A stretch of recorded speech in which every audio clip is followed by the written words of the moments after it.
আজ তোমায় অনেক বেশি মনে পড়ছে। জানো, আজ খুব ভোরে যখন চোখটা খুলতেই সূর্যটাকে দেখলাম, তখন কেন যেন মনে হলো সূর্যটাতে তোমার মুখ ভেসে উঠেছে। সত্যি বেশ কিছুদিন হলো তোমাকে অনেক বেশি মনে পড়ছে। বিকেলের এলোমেলো বাতাস আর অঝোর বৃষ্টি সবার মনে দোলা দিয়ে যায়। কিন্তু জানো, তুমি চলে যাওয়ার পর থেকে ভোরের হিমেল হাওয়া, বাগানের ফুল, পাখির গান, বিকেলের মিষ্টি রোদ কিংবা রক্তিম গোধূলি কিছুই আর ভালো লাগে না। মোটেও সহ্য হয় না এগুলো। আর বৃষ্টি বৃষ্টি আর কিভাবে ভালো লাগবে বলো?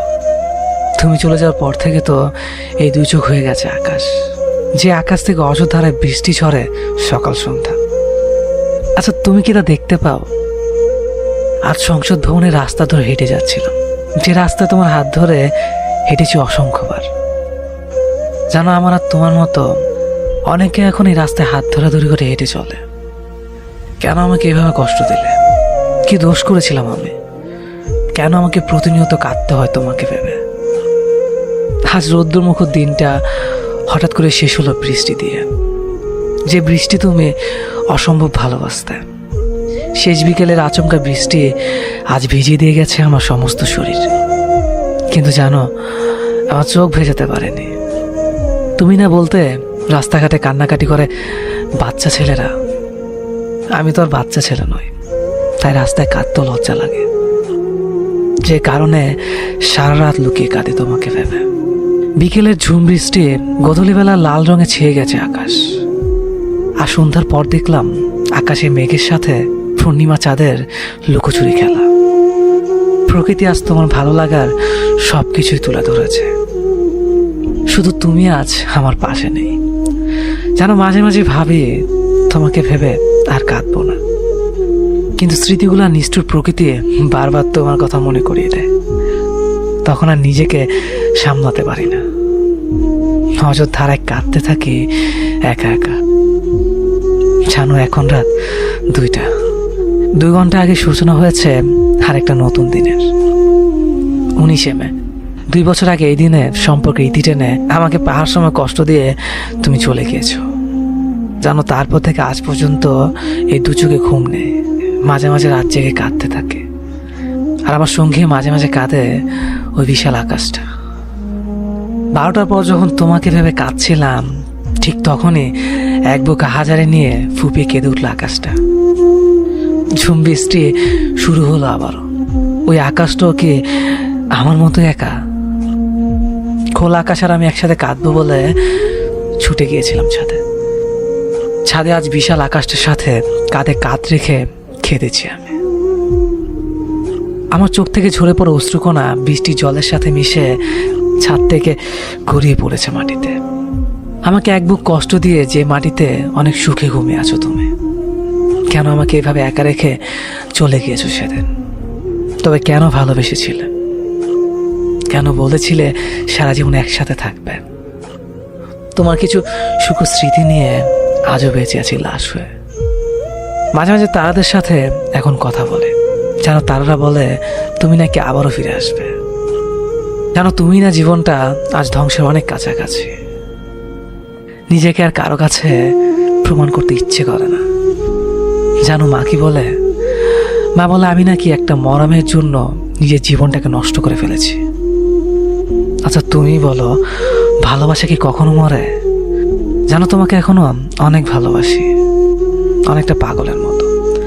যেদিন তুমি শেষ বিদের সাজে সেজেছিলে, সেদিন তোমাকে অসম্ভব সুন্দর লাগছিল।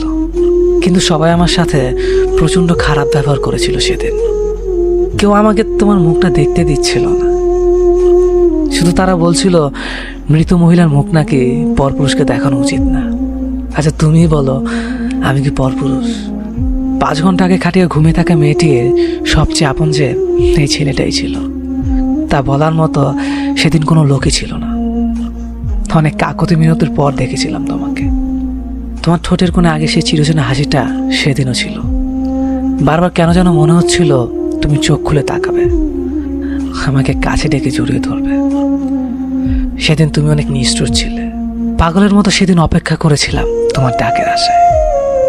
ভুলে গিয়েছিলাম যে ওপারে চলে গেলে কেউ আর ফিরে আসে না। যেন এখনো মাঝে মাঝে মনে হয় আমি যেন ঘুমিয়ে আছি, আর যা কিছু হচ্ছে এগুলো সব দুঃস্বপ্ন। খুব ইচ্ছে হয় তোমার কাছে যাওয়ার, তোমার পাশে শুয়ে থাকবো, আর রাত দিন দুজনে গল্প করব। আমি কিন্তু আর মোটেও ঝগড়া করবো না। জানো, এই 2 বছরে আমি অনেক ভালো হয়ে গেছি, কাউকে আর কষ্ট দেই না। কেননা কষ্ট কি তা যে এখন আমি বুঝতে শিখেছি। আমার নিথুনি পুরো দাগ নিয়ে তোমার মতো অন্য কেউ আর অভিযোগ করে না। তেমনই টোল পড়া গেলার হাসি দেখতে কেউ আর আমাকে অকারণে হাসায় না। জানো, আমার মুখে তোমার অভিযোগ আর পছন্দের অংশ দুটোই আজ কালো দাড়িতে ঢেকে গেছে। 2 বছর হয়ে গেল, অথচ মনে হয় এই তো সেদিন তোমাকে চলে যেতে দেখলাম। এই 2 বছরের স্বপ্নে অসংখ্যবার দেখেছি তোমায়।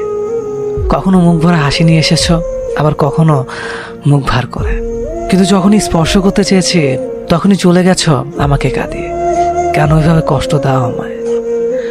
আমি সত্যি আর সইতে পারি না। লোকে বলে মানুষ নাকি মৃত্যুর পূর্বে তার প্রিয় মৃত মানুষগুলোকে স্বপ্ন দেখতে পায়। আমি তো প্রায় তোমাকে স্বপ্নে দেখেছি।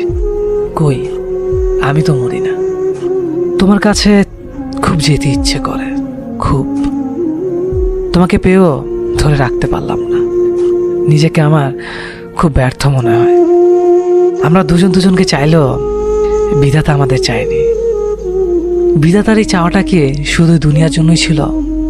প্রভু পরকাল স্বর্গ নরক যদি সত্যি হয়, তাহলে তোমাকে হয়তো একদিন পাবো, যে পাওয়াটা হবে চিরকালের জন্য, যাতে থাকবে না হারানোর ভয়। তোমাকে এখনো অনেক ভালোবাসি। হ্যাঁ, সত্যি অনেক ভালোবাসি তোমাকে। চলে যাব এই জগতে মায়া ত্যাগ করে এক অন্ধকার ভরা ঘরে, যে ঘরে আমি বাদে কেউ থাকবে না। থাকবে শুধু আমার নিস্তব্ধ আর একাকিত্ব, যেখানে আমি কোনো নিঃশ্বাস নিব না। শুধু নির্বাক হয়ে চিরনিদ্রায় আমার নিথর দেহটা ঘুমিয়ে থাকবে। কখনো সেই দেহটা জাগবে না, কখনো প্রাণ খুলে হাসবে না, কখনো কাঁদবে না, শুধু নিশ্চুপ হয়ে থাক। যেদিন সবার থেকে বিদায় নিব, ছাড়বো এই পৃথিবী, ভাঙবে সব বন্ধনা, নিরুদ্দেশ হব এক না ফেরার দেশে, যেখানে আমি থাকবো এক নতুন অধিবাসী হয়ে। ভুলে যাব সেদিন দুনিয়ার সব কিছু, কিছুই মনে থাকবে না। জীবনের চিরস্মরণীয় সব মুহূর্ত রয়ে যাবে স্মৃতির পাতায়। সেদিন থেকে অস্তিত্ব বলে কিছু আর থাকবে না। পৃথিবীতে পরিচয় থাকবে শুধু এক গত হয়ে যাওয়া মানুষ হিসেবে। হাত ঠাই পাবে আমার ছবি কোনো এক দেয়ালের ছবির ফ্রেমে। সময়ের সাথে সাথে আমাকে ভুলতে শুরু করবে। কারো কাছে স্মরণীয় থাকবো তার স্মৃতির মাঝে। সেদিনকে একবার ডাকলেও সাড়া দেওয়া সম্ভব হবে না। কারো কাছে কয়েকটা শব্দ বিনিময় করার ক্ষমতাটাও থাকবে না। কারণ শরীর থেকে আত্মাটা যখন নিজের সম্পূর্ণ বিচ্ছিন্ন করবে, সাথে সাথে এই ধরনের মাঝে থমকে যাব, আর নিজের নামটা আর থাকবে না, লাশ বলতে গণ্য হবে। মাটির নিচে সে আধার ঘরে এক অসহনীয় যন্ত্রণায় থাকবে নিথর দেহটা। হাজার আর্তনাদ করব, কিন্তু শুনতে পাবে না কেউ। ধীরে ধীরে সম্পূর্ণ শরীরটা হারিয়ে যাবে মাটির সাথে, আর সবকিছুই ধূলিসাৎ হয়ে যাবে। আমি রইব শুধু একটা মৃত মানুষ হিসেবে। চাইলেও কেউ মৃত্যু থেকে বাঁচাতে পারবে না। হঠাৎ করে সবার মতো একদিন আমিও চলে যাব এই পৃথিবীর মায়া ছেড়ে। চলে যাব একটু অন্ধকার ঘরে, যেখানে থাকবো শুধু আমি আর আমার একাকিত্ব। চলে যাব আমার আপন আর প্রিয় মানুষদের কাঁদিয়ে না ফেরার দেশে, যেখান থেকে কখনোই কেউ ফিরেনি আর ফিরবেও না। বন্দী হয়ে যাব আমি একটি ঘরে, যে ঘরে থাকবে না কোনো দরজা বা জানালা, শুধু থাকবে কালো অন্ধকার। হয়তো আমি চিৎকার করে সবাইকে ডাকবো, কিন্তু সে ঘর থেকে আমার আওয়াজ বাহির হবে না। কারণ তখন আমি আর এই পৃথিবীর মানুষ না, আমি শুধু একজন অন্ধকার ঘরের বাসিন্দা। তখন আমার সবকিছু সীমাবদ্ধ হয়ে যাবে। চাইলেও মনের কথাগুলো আর কারো কাছে শেয়ার করতে পারবো না, কারণ আমি তখন একটি দরজা জানলাহীন খাঁচায় বন্দি থাকবো। এটাই সত্যি, আমি একদিন চলে যাব সবাইকে কাঁদিয়ে। রয়ে যাবে হয়তো আমার কিছু স্মৃতি, আর সেই স্মৃতিগুলোর মাঝে কেউ খুঁজবে আমাকে, কেউ বা ঘৃণা করে দূরে ঠেলে দেবে আমায়। আর ওপর থেকে এগুলো দেখবো আমি, কিন্তু কিছু বলতে পারবো না, কারণ আমি হয়ে যাব একজন বোবা মানুষ। শুধু দেখতে পারবো, কিন্তু কিছু বলতে বা করতে পারবো না। কে কখন কোথায় মরে যাব কেউ জানি না। কারো মনে কষ্ট দিয়ে থাকলে সরি, আমাকে ক্ষমা করে দেবেন। মানুষ বলতেই ভুল হয়, ক্ষমা না করলে মরে গেলেও শান্তি পাবো না। ভিডিওটি কেমন লেগেছে অবশ্যই কমেন্ট করে জানাবেন। ভালো লাগলে ভিডিওটি ফেসবুকে শেয়ার করবেন।